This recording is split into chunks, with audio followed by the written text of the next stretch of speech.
오늘 우리가 읽은 시편 제15편 말씀도 다윗이 기록한 시 이렇게 표현되어 있습니다.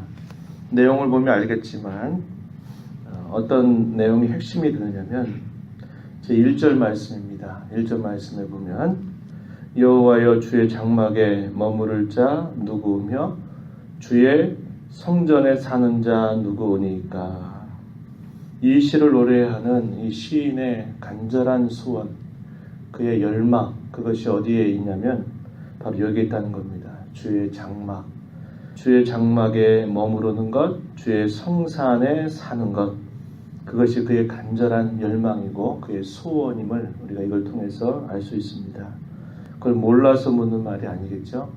과연 누가 여호와의 장막에 머무르며 과연 누가 여호와의 성산에 살 수 있겠는가 묻고 그 앞에 살고자 하는 그의 간절한 열망을 가진 이 시인 다윗이 하나님 앞에 살 때, 하나님 앞에 서고자 할 때 어떠한 삶을 그 삶의 열매로 가지고 있어야 될까 하는 내용들을 2절로부터 길게 5절까지 쭉 설명을 해주고 있습니다.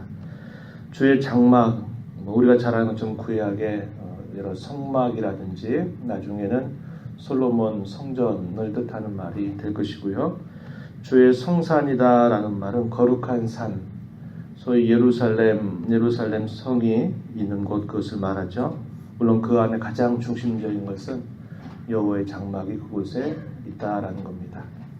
우리가 잘 아는 바와 같이 이스라엘 백성들이 포로 생활 70년을 하고 난 다음에 그들이 극적인 하나님의 은혜로 말미암아 다시 예루살렘으로 돌아오게 됩니다. 3번에 걸쳐서 돌아오게 될 때 돌아오자마자 그들이 가장 먼저 했던 것이 뭐냐면 여호와의 성전을 재건하는 일이었고요.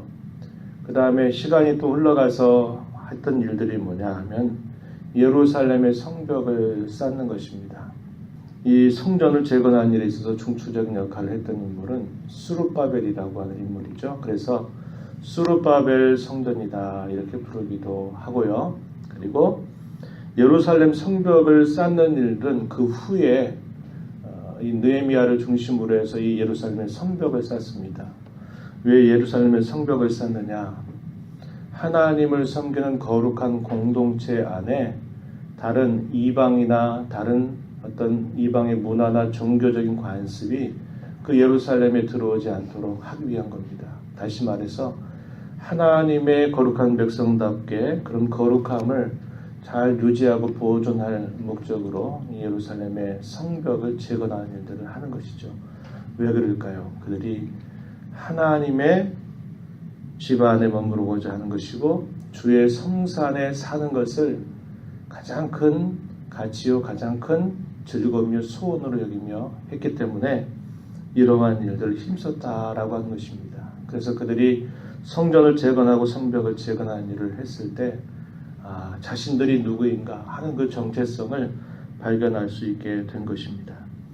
여기서 이 시를 노래하는 다윗도 그가 오랜 방랑의 생활 속에서도 끊임없이 그가 향하고 바라보았던 것이 뭐냐면 주님과 함께 머무는 것이고 주님과 함께 사는 것에 있었다라는 것입니다.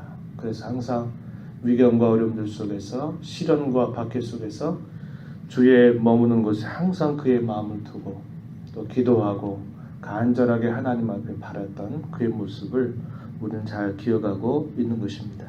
거룩함이 없이는 주를 배웁지 못한다라고 하는 히브리서 12장 14절의 말씀을 우리는 기억하는데요. 하나님의 머무는 곳, 하나님과 더불어 사는 그 삶에 있어서 우리에게 반드시 거룩함이 요구된다라는 것입니다. 그 거룩함의 내용들이 2절로부터 쭉 소개가 되고 있는데요. 2절 말씀에 한번 보십시오. 정직하게 행하며 공의를 실천하며 그의 마음에 진실을 말한다. 그 사람이 가지고 있는 그런 품성, 성품과 관계에서 내용들을 소개해 준다 볼 수 있습니다. 정직하게 행한다. 그의 마음속에 진실을 말한다. 공의를 실천한다. 이 공의를 실천한다라는 말은 하나님의 뜻을 자기의 삶 속에서 그것을 언제나 실천한다, 순종한다. 그것을 우리에게 알려주는 말이죠. 그리고 3절 가서 보면 그의 혀로는 남을 허물하지 아니한다. 이웃을 향해서는 악행하지 않는다. 악을 행하지 않는다. 그의 이웃을 비방하지 않는다. 이렇게 말합니다. 그의 마음의 모습, 또 그의 말하는 그의 말씨, 그의 말하는 모습, 그것에 있어서도 이렇게 하지 않는다. 이렇게 표현했습니다. 그의 눈은 망령된 자를 멸시한다. 그랬습니다. 망령된 자, 악을 행하는 자, 악행자, 그런 자들을 말하는 거죠. 망령된 자는 멸시하면서 여호와를 두려워하는 자들에 대해서는 대단히 존대하는 그런 자세를 갖는 것입니다. 하나님을 경외하는 자, 그들은 아주 귀하게 여기는 태도를 취하고 악을 행하는 자들은 멸시한다. 이렇게 표현했고, 그 마음에 서운한 것은 반드시 지킨다. 그것이 개인적으로 자기에게 해로움이 될지라도 그것은 변치 않고 그 하나님 앞에 드린 약속은 반드시 지킨다. 이런 태도를 이야기합니다. 이웃과 관계에서 또 말하기를 이런 돈과 재정의 문제에 있어서도 대단히 하나님 앞에 올바른 태도를 갖고 있음을 이야기합니다. 이자를 받으려고 돈을 구워주지 않고 뇌물을 받고 무죄한 자를 해하지 아니한다.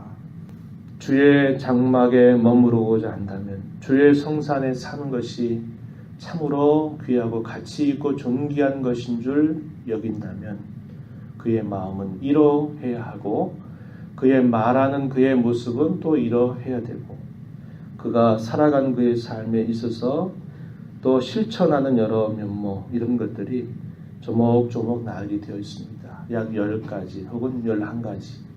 그래서 무엇은 행한다. 그리고 또 반대로 무엇은 행하지 않는다. 그래서 해야 될 것, 하지 말아야 될 것 이런 것들을 이야기하면서 자기 자신은 끊임없이 돌아보고 자기의 삶을 하나님 앞에 구별된 자인 줄 알고 그런 구별된 삶을 힘써가는 그런 삶이 뒷받침될 때 주의 장막에 머물 수 있고 주의 성산에 살 수 있다. 이렇게 이야기하는 것입니다. 조목조목 나열하자면 이것만 이야기할 수 있겠습니까? 훨씬 더 많습니다. 훨씬 더 많아요. 우리가 신약 성경에서 읽는 바와 같이 성령께서 우리 안에서 내주하심으로 말미암아 우리가 맺는 열매들 9가지 정도 이렇게 요약해서 얘기하고 있지만 그 9가지만이 전부가 아닌 것입니다. 그것은 성령께서 우리 안에 머물므로써 자연스럽게 우리의 모습 속에 맺어지는 열매를 말하는 것이고 여기서도 하나님과 함께 하는 삶이 정말 간절한 열망이라면 하나님과 더불어 살아가는 것이 인생의 가장 소중한 일이라고 여긴다면 그 하나님의 어떠하심, 하나님의 성품과 같이 우리의 모든 삶 속에서 하나님 앞에 서기를 힘써가야 된다라는 겁니다. 우리의 마음가짐이 주님 앞에 바라야 되고 우리의 말하는 것, 우리의 행하는 이 모든 일들이 바라야 됨을 분명하게 이야기해 줍니다.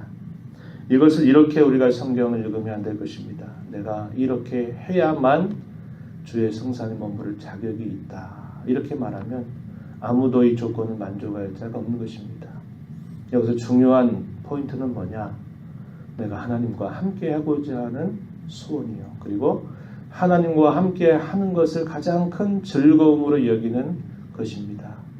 그렇기 때문에 내 모습과 내 삶의 자리를 끊임없이 돌아보면서 이러한 삶을 늘 마음에 두고 힘써 살아가는 그런 삶이 되는 것을 이야기하고 있는 것이죠. 우리가 조금 전에 드렸던 그런 찬송의 내용처럼 예전에 성도들 같은 경우에는 여호와께서 머무시는 곳 그것이 장소적으로 정해져 있었습니다. 예루살렘의 성전이 세워지기 전에는 성막이 있는 곳을 향하는 것이고 그들이 가나안 땅을 정복하고 난 다음에는 예루살렘 하나님이 나의 이름을 두시려고 정해주신 그곳 유일한 성전입니다. 예루살렘에 세워지는 그 성전에 거하고자 한다 해서 이런 것이 꼭 장소로 정해져 있었어요. 그러나 예수 그리스도께서 이 땅에 오셔서 저와 여러분을 위해서 대속의 사건을 완성하시고 난 이후에 이제 성령께서 믿는 자의 각 심령 속에서 거주하신다 그러죠. 우리의 마음을 성전 삼고 거하신다 이렇게 이야기합니다. 이 말은 우리가 어느 곳 어떤 자리를 살든지 간에 우리의 마음에 하나님을 모시고 살아가는 그런 삶이기 때문에 어디에서 무엇을 하든지 어떻게 어떤 상황 속에 처하든지 간에 우리는 이렇게 하나님을 모신 자답게 거룩한 자로 살아야 됨을 우리에게 가르쳐 주고 있는 거예요. 이러한 모든 것들이 하나님을 정말 모시고 사는 사람 속에는 그의 마음도 이렇게 될 수밖에 없고 그가 말하는 그의 말씨도 이렇게 될 수밖에 없고 그가 살아가는 그런 삶도 이렇게 살아가게 됨을 말해주고 있다라는 겁니다. 중요한 것은 우리 마음속에 하나님을 진심으로 모시고 사느냐, 또 우리가 봤을 때 내가 하나님을 정말 하나님과 함께 살고자 하는 그런 간절한 소원과 열망을 가지고 사느냐 하는 것이 대단히 중요하다는 겁니다. 그런 마음 소원을 갖고 우리가 주님과 더불어 살고자 한다면 하나님 우리를 이렇게 끊임없이 빚어가시는 일들을 우리의 생활 속에서 해주신다라는 것을 우리는 확신할 수 있는 것입니다. 이 한 주간 이제 흩어진 교회로 우리가 살아갑니다. 하늘은 나의 보좌, 땅은 나의 발등상이다 이야기해서 하나님이 천지에 충만하실 뿐만 아니라 하나님이 거주하시지 않는 곳은 어느 곳도 없습니다. 우리가 하나님 앞에 내가 살아간다. 주님 모시고 살아간다. 내가 살아간 내 가정에서 일터에서 주와 더불어 주님 모시고 살아간다. 이러한 마음을 갖고 거룩한 자로 그 은혜를 알기에 거룩한 자로 살아가기를 다짐하고 주의 은혜로 나를 이러한 자로 빚어달라고 끊임없이 기도하면서 나아가는 저와 여러분 모두가 되기를 진심으로 축복합니다. 하나님 아버지 감사합니다.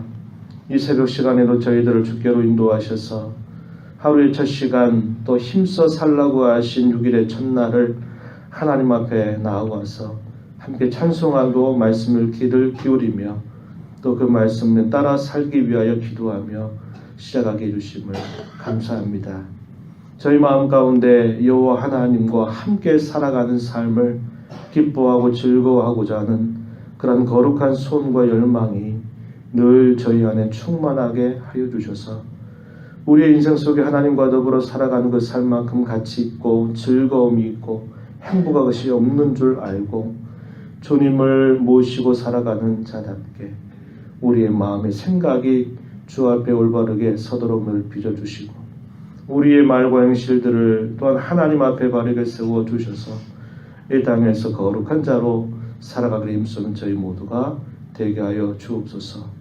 저희들이 가야 할 길과 가지 말아야 할 길 순간순간마다 내주하시는 성령께서 잘 분별하게 하여 주셔서 저희들이 가야 할 길에 힘써가게 하시고 가지 말아야 할 길에 저희들이 금할 수 있는 복된 삶이 되도록 주께서 인도하여 주옵소서. 은혜의 보좌 앞에 나와 간구하는 모든 심령들을 용납하시고 기도 가운데 하나님을 배우는 저희 모두가 되게 하여 주시옵소서. 귀하신 예수님 이름으로 기도하옵나이다. 아멘.